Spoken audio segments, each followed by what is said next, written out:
రెడ్డి అలాగే యాతావాత ఒకవేళ అధికారంలోకి వచ్చే అవకాశం వస్తే కనుక హోంమంత్రి అవుతాను, ఇప్పుడున్న పోలీస్ వ్యవస్థను పూర్తిగా మారుస్తానని చెప్పి కూడా రాకేష్ రెడ్డి చెబుతూ ఉన్నారు. అసెంబ్లీ లాబీలో జరిగేటటువంటి చిట్ చాట్స్లో ఆయన చేసినటువంటి వ్యాఖ్యలు చూస్తున్నాం.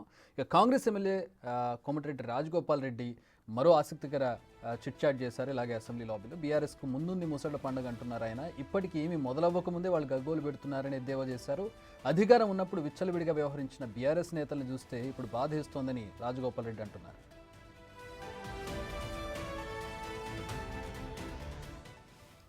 అయితే మా డిప్యూటీ బ్యూరో చీఫ్ సాదిక్ అందించడానికి రెడీగా ఉన్నారు. దీనికి సంబంధించి మరిన్ని వివరాలు. సాదిక్, ఏ సందర్భంలో వ్యాఖ్యలు చేశారు, పూర్తిగా అంటే ఆయన చేసినటువంటి వ్యాఖ్యల సారాంశం ఏంటి?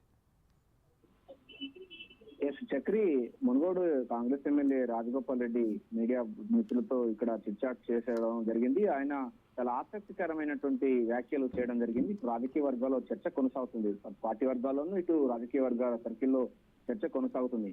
ఇంకా మేము ఏం చేయకముందే బీఆర్ఎస్ నేతలు గగ్గోలు పెడుతున్నారు. మేము కనుక మిగతా సంబంధించినటువంటి విచారణ గత ప్రభుత్వాలు చేసినటువంటి విచారణ కనుక చేసినట్లయితే వాళ్ళకు మరింత ఘోరంగా పరిస్థితి ఉంటుంది. ముందుంది ముసల పండుగ త్వరలో చూడబోతుందని కూడా రాజగోపాల్ రెడ్డి అయితే చురుకలు అంటించడం జరిగింది. అవినీతిపై చర్యలు తీసుకుంటే బీఆర్ఎస్ పరిస్థితి అసలు ఎక్కడ ఉంటుందో, అసలు ఉన్న వాళ్ళు పరిస్థితి ఎట్లా ఉంటుందని కూడా ఆయన వ్యాఖ్యానం చేయడం అనేది ప్రాధాన్యత సంతరించుకుంది. చక్రి, వాటర్ వచ్చినప్పుడు నీళ్లు ఎత్తిపోవడం ప్రక్రియ ఆటోమేటిక్ గా జరుగుతా ఉంది. దానికి బీఆర్ఎస్ నేతలు చెప్పాల్సిన అవసరం లేదని కూడా కాళేశ్వరం ప్రాజెక్టు అంశం పైన కూడా అటు ఎల్లంపల్లి నుంచి లిఫ్ట్ చేస్తున్నటువంటి పరిస్థితి నేపథ్యంలో దానికి ఆల్రెడీ నీళ్లు వచ్చాయి కనుక ఎగువ ప్రాంతాల్లో వర్షం కురుస్తుంది కనుక ఆ నీళ్లను అన్నింటినీ కూడా ఎత్తుకొస్తున్నాం. దీనిలో ఎవరు చెప్పాల్సిన అవసరం లేదు, ఆటోమేటిక్ గా జరిగే గ్రౌడింగ్ ప్రదేశాన్ని కూడా చెప్తా ఉన్నారు. సో బీఆర్ఎస్ నేతలు చూస్తే బాధ అనిపిస్తుంది. వారి కంటే ఒకప్పుడు వెలిగి వాళ్ళ అనేకమైనటువంటి అంశాలను అధికారంలో ఉన్నప్పుడు విచ్చలవిడిగా చేసినటువంటి వాళ్ళు ఇప్పుడు చూస్తుంటే వాళ్ళని చూస్తే జాలేస్తుంది. ఎందుకంటే ఎటు కొరగాకుండా పోయినది కూడా